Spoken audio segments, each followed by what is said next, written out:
Finished up there? Yeah. You finish out, I'm gonna start zigzagging. All right, sounds good. We've been refining our food plot techniques for years, and we enjoy sharing what we learn. It's been great fun trying and learning new techniques, but even more fun experiencing the quality of the deer herd as it's improved throughout the years. One of my favorite authors and fellow hunters, Andy Andrews, has taught me that it's better to learn from the experience of others than to make the mistakes myself. We call our place the Proving Grounds. We named it that because it's literally one of the rockiest, steepest, and poorest soil farms I've worked in my entire career. We figure that if anything works or grows here, it'll certainly work at your Proving Grounds. GrowingDeer.tv is brought to you by Bass Pro Shops, also by Reconics, Trophy Rock, Eagle Seed, Nikon, Winchester, Scent Master, Dead Downwind, Antler Dirt, Lacrosse Footwear, Whitetail Properties, Blood Sport Arrows, Outdoor Edge Knives, Flatwood Natives, Morel Targets, Caldwell, Hooks Custom Calls, Montana Decoy, Prime Bows, G5 Broadheads, Summit Tree Stands, and Redneck Hunting Blinds.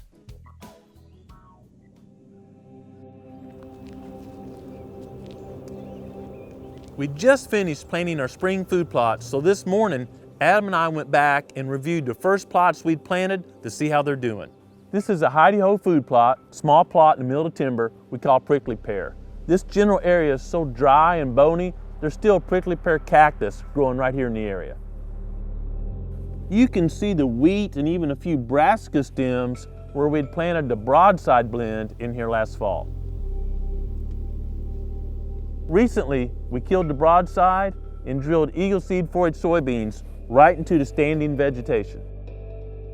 Forage soybeans are clearly one of the most attractive forages to deer. In addition, a lot of research has shown that deer that consume soybeans produce larger antlers and more fawns than deer in the same area, but where their range doesn't include soybeans. Given the obvious advantages of soybeans, I've tried different varieties and planting rates to try to come up with a recipe that will work well in hidey-ho food plots. Based on some of my past work, this year in our smaller plots, we're planting a special variety from Eagle Seed that's a small seeded viney soybean.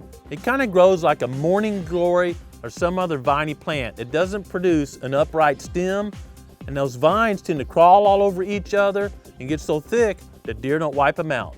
On these small plots, there's a big danger of deer over-browsing the soybeans and wiping them all out before they get boot tall. That's why if you look at the rows of beans here, you see way more beans than normal.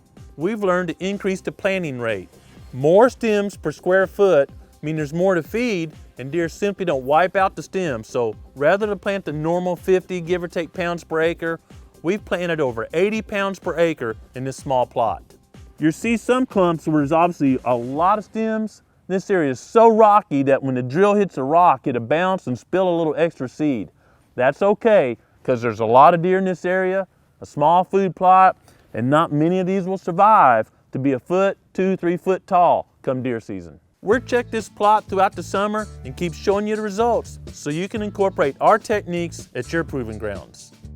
We've moved to a larger food plot, this being about 2 acres, we call Blue Hoe. You can tell even from a small view it's larger because there's a lot more wheat stubble and brassica left. The deer did not eat this near as heavily as they did in the smaller hidey-ho food plot we were just in. Even with all the residual crop left from last fall, we just terminated that crop using herbicide and drilled right through it, leaving a tremendous mulch bank. You can see the Eagle Seed forage soybeans are having no problem coming right up through all the vegetation. It's important to know that we've had over 5 inches of rain in the last 7 or 8 days, and you see no sign of erosion. This vegetation slows that rain down before it hits the ground, literally reduces the compaction or impact. It's going to dry out, be a mulch and keep weeds from coming up, but the soybeans, because they're planted appropriately, are coming right up through it. I gotta tell you, this is about the ideal start to a food plot. We've planted Eagle's big fellow variety in here because it's extremely drought resistant. Now it seems odd to be talking about drought when you just got 5 inches of rain. But here in the Ozarks, We almost always have a period of bad drought during the summer. We've just found from past experience that this particular variety, Big Fellow, does a great job of growing right through a drought. By the end of summer, you won't even see this wheat stubble. It will break down, decompose, and build more organic matter, basically a slow-release fertilizer. This is what built the Great Prairie. Year after year, vegetation growing up and decomposing or rotting down, releasing the nutrients back in the soil. Soil conservation is more than using a no-till drill.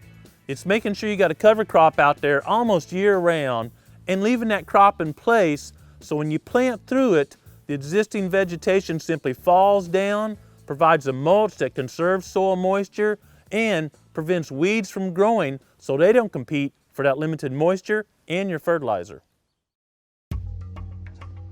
Just move through the property a little bit more in one of our smaller clover plots. We have clover here because it's a really steep slope and a really narrow spot, so turning the tractor all the time might cause erosion. By having a perennial food plot, we've got good deer food and not doing any damage to the soil. This clover stand looks great and it's 3 years old.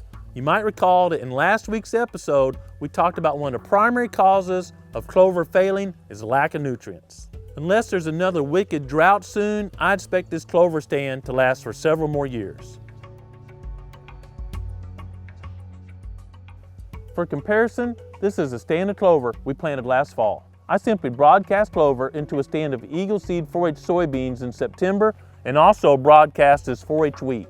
The wheat came up first and it served as a great cover crop for the clover. During the spring, the clover bolted, and it's now 8 inches to a foot tall, but the wheat has also bolted and it's now producing a seed head. We planted the wheat thin enough that enough sunshine's getting down to the clover to make sure it grows well, and we'll just leave this wheat.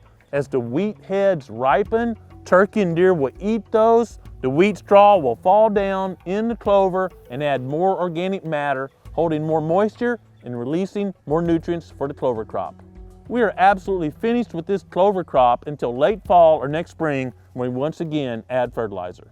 The difference between a 4-H wheat and a production wheat is 4-H wheat will stay in that blade or grass stage longer and deer find it attractive several more weeks throughout the growing season.